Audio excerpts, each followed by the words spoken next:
The 17th of January 1941. 38/2 Elgin Road, Calcutta, British India. It was still dark, early morning hours. A German wanderer sedan stopped in front of the house.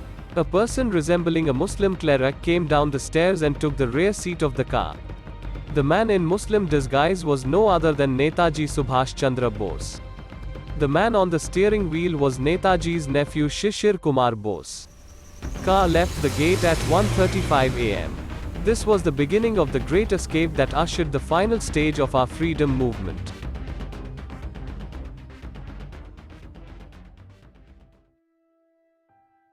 Before we continue our journey, we will go back few years. It was 1938 when Subhash Bose became the president of Indian National Congress.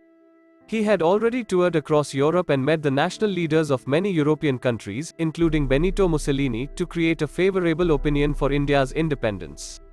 Long before that, he had started losing confidence in Gandhi's pacifism and non-violence. In 1921, after Gandhi's abrupt withdrawal of non-cooperation movement, he could not hide his sheer disappointment. The order of retreat, just when public enthusiasm was reaching boiling point, was nothing short of a national calamity. On the Congress's stand for dominion status, in 1928 he said, "What we feel most acutely is that at a most critical juncture in our history our older leaders have failed to rise to the occasion." A rebel within him started rising. The rebel that had been always within him. In December 1921, when he was sent to a jail for the very first time, it was not long enough for him. He said to the magistrate, "Only 6 months? Have I then stolen a chicken?" In 1928, he organized Men for Bengal Volunteers, an underground revolutionary organization that carried out multiple assassinations of top British officials. By the year 1932, he was utterly frustrated with the Congress's inaction, and after the disastrous Gandhi-Irwin Pact that ended the civil disobedience movement, he said, "Gandhi is an old, useless piece of furniture. He had done good service in his time but is an obstacle now." He started advocating war against British rule by taking foreign help. After this, Bose started his campaign in Europe. He visited Germany. A series of visits followed, to Berlin, Rome, Prague, Warsaw, Istanbul, Belgrade, Bucharest. He met top Nazi officials and directly asked when they were going to strike at Britain so that Indians also take up arms simultaneously against the British. Viewer may remember Jatindranath Mukherjee aka Bagha Jatin's similar fight by causing defection in British Indian Army and taking active German help during World War I, also known as the Hindu-German conspiracy in history. Upon return to India in 1936, he was selected as the President of Congress in 1938. He wanted to steer Congress to a more active confrontation with British Empire that caused further friction with Gandhi. Against Gandhi's wish, he won the Congress presidential election for the second time in 1939, beating Gandhi's preferred candidate. Gandhi considered it as his personal defeat. Bose could clearly see the British difficulty in the looming war in Europe and wanted India to take full advantage of it. But Gandhi and the Congress were not ready. Gandhi still relied on a British change of heart. Bose was forced to resign and finally ousted from Congress for 3 years. Soon he formed his new party, Forward Bloc. His aim was to consolidate all left-wing groups. When the war began, the British government arrested him without delay. He was arrested on the 2nd of July 1940. Bose knew this was the time to act, not to spend time in jail. He had to get out of India and reach out to Britain's adversaries. He could see India's independence. He announced that he would starve himself to death. Finally, he was allowed to go home, but in house arrest. It was already December 1940. The 27th of January 1941 was fixed for his trial for sedition. But Bose had a different plan. He slipped out 10 days before that, disguised as a Muslim insurance agent, Muhammad Ziauddin. The car left Calcutta. It was not safe for him to take a train from there. So Subhash Bose along with Sisir went by road, moving at night, hiding by day, to Gomo, 210 miles from Calcutta. On the way, they rested the day in Subhas's another nephew, Dr. Ashok Nath Bose's house. Upon reaching Gomo, Subhash took leave of his nephew and boarded the train, Howrah Kalka Mail, for Delhi.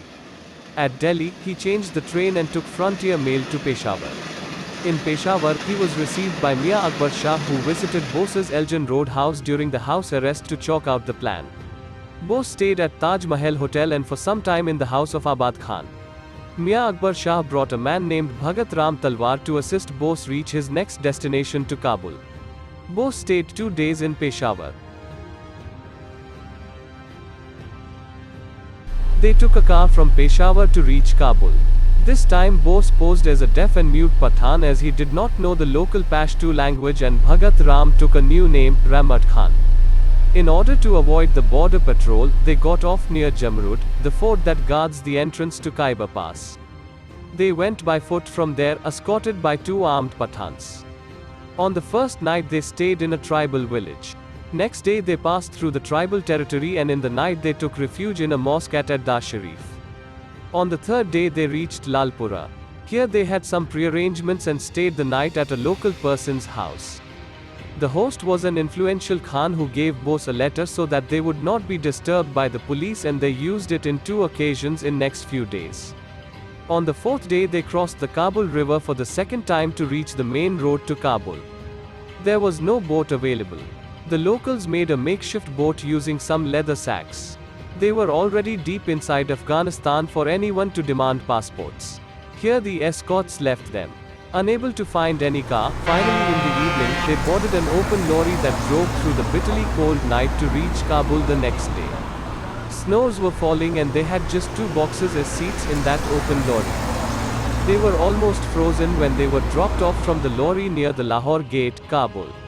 It was almost 5 p.m. in Kabul, and Bose was far away from British India. They stayed the night at a lorry driver's inn. In Bose's words, A cold wind raged outside and we could not let the doors remain open. Smoke filled the cell and it became suffocating.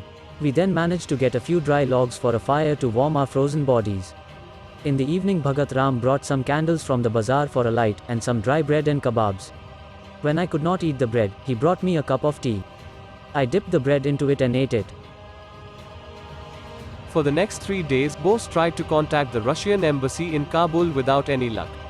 On the 5th day, Bose sent Bhagat Ram to the Italian legation.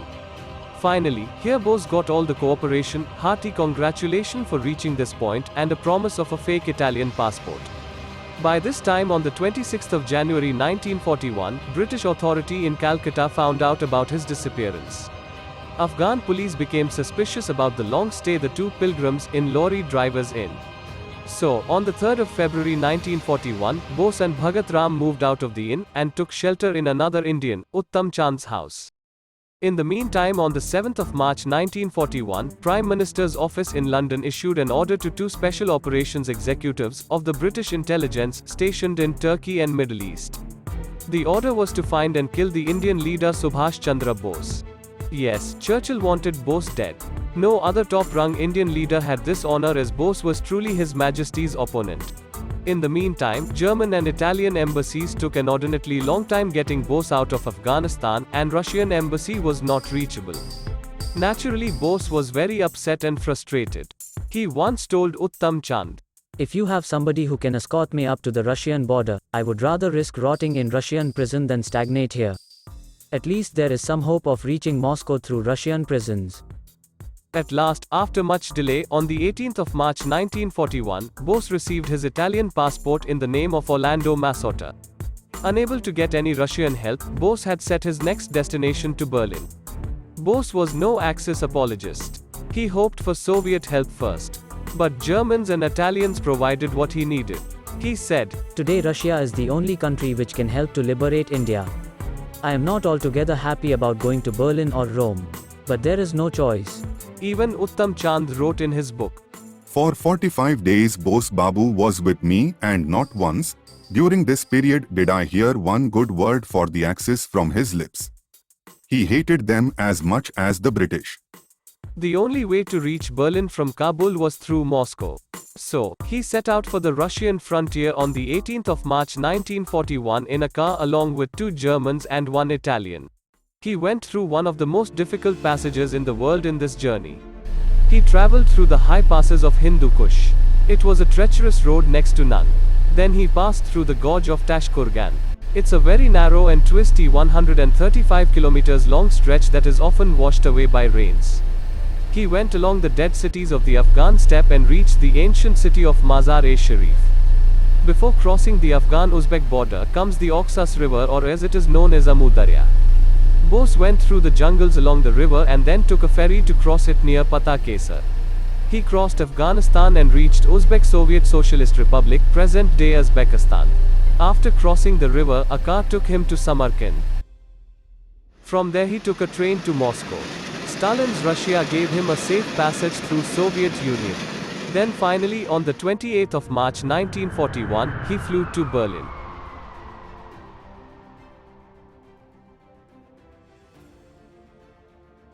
Bose was now in Berlin. But this time Hitler's Germany was different from the World War I era Germany that had not only helped Indian revolutionaries with arms and money, but also allowed them to set base in Germany. Hitler's persecution of communists removed the last trace of Indian revolutionary groups from German land. Hitler was preparing to invade Soviet Union in June 1941. Everyone knew Subhash Bose's alignment with left ideology. But still Ribbentrop, Minister of Foreign Affairs of Nazi Germany, gave a warm welcome to Bose. He was allowed to set up a radio link to broadcast anti-British literature and establish free Indian military units from Indian prisoners of war. But Germany was not yet ready to provide direct military support to the Indian cause. Galeazzo Ciano, Italian foreign minister, wrote, while being of the opinion that Bose must be helped, Ribbentrop considers premature any public declaration on the part of the Axis on the subject of the future settlement in India. The Führer did not receive Bose, precisely to avoid any definite commitment on the subject. By this time Germany invaded Russia. Bose proposed to raise Indian Legion of 3 infantry battalions. The plan was when Germany reached beyond Stalingrad, deep into Central Asia, Indian Legion will leap ahead of German and storm into British Indian territory through the northwestern province. As they would move ahead, more and more patriots from British Indian Army would join this Indian Legion. Bose oversaw the recruitment into this Indian Legion. Bose brought in A.C.N. Nambiar, a left-wing journalist and post-independence Indian ambassador to Scandinavia, as the second in command of the Legion. Indian prisoners of war from various parts of battlefield were brought here. Many joined voluntarily. Bose had set up an office called Indian Independence League or Free India Centre. By January 1942, his movement became well known among the Indian diaspora there, and many young civilians volunteered for the Legion. Now he had become the Netaji, and the greeting Jai Hind was first used. In the meantime, Japan joined the war and they captured Singapore from British in February 1942. Japanese forward movement towards east of British India made Netaji hopeful of end of the British Empire. He announced from the Azad Hind radio on the 28th of February 1942. In this struggle, and in the subsequent period of reconstruction, we will cooperate wholeheartedly with all those who help us to destroy the common enemy. On the other side of the globe, another selfless patriot, Rasbihari Bose, was working tirelessly to get the Japanese government to support Indian freedom movements.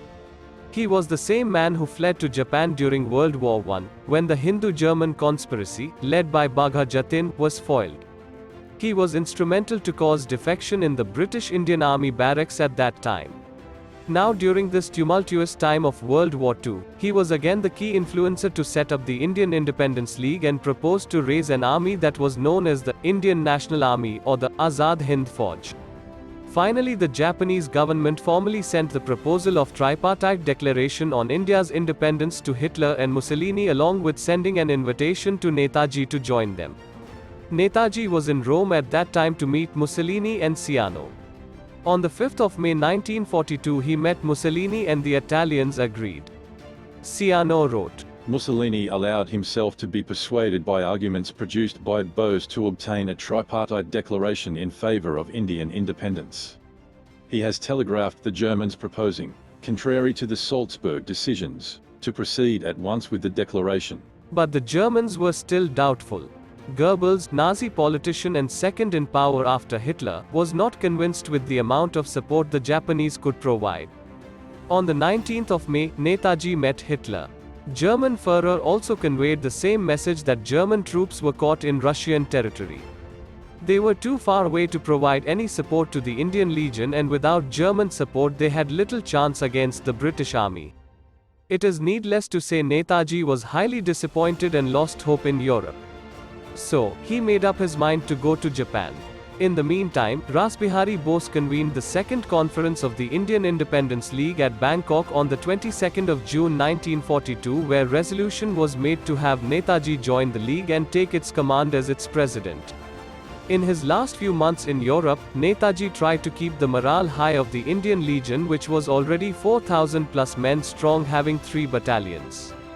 Netaji could see India's independence and said in a speech to the Legion, "There is no doubt that the British have lost this battle. The problem is how to take charge of our country. When the Englishmen are about to leave, there is no point in begging independence or getting it as a present from other nations, because such an independence cannot last long. We are young and we have a sense of self-respect. We shall take freedom by the strength of our arms. Freedom is never given, it is taken." Netaji had to wait 8 more months before a passage to Japan could be arranged. The Italians could not arrange an air route. No land routes were open. There was a chance of capture even while traveling in a ship. Submarine was the only option. Finally, on the 8th of February 1943, Netaji, along with Abid Hassan, boarded a German U-boat from Kiel, a German port city on the Baltic Sea coast. The quest for Far East begins from here. The submarine went past Denmark into the North Sea and came to the Atlantic Ocean, crossing above north of England. The meeting point with the Japanese Navy was fixed at 400 miles south of southwest of Madagascar. The submarine sailed past the entire African west coast via Cape of Good Hope and reached the rendezvous point on the 28th of April 1943. Here both Netaji and Abid Hassan were transferred to a rubber dinghy to reach the Japanese submarine I-29. Commander of I-29, Masao Teraoka, vacated his cabin for Netaji. They sailed through the vast Indian Ocean. In order to avoid British spies, submarine changed the drop point from Penang in Malaysia to Sabang, the northern tip of Sumatra. On the 6th of May 1943, the I-29 safely docked in the harbour at Sabang. Colonel Yamamoto, the head of Japanese Indian Liaison Group, the Hakari Kikan, came to the pier in Sabang to receive Netaji. After a few days' rest, Bose boarded a small Japanese combat aircraft on his way to Tokyo. On the way, flight made few stops to Penang, Saigon, Manila, Taipei and Hamamsu, eventually arriving in Tokyo on 11th May 1943. Here Netaji took the command of the Indian National Army to lead them to India's freedom. That is another fascinating story of the next 2 years of his life before his unconfirmed and mysterious death on the 18th of August 1945. This is Subhash Chandra Bose speaking to Indians in East Asia. My countrymen in East Asia, while I am in Tokyo, I desire to address a few words to you, and I have no doubt that you will give them due consideration.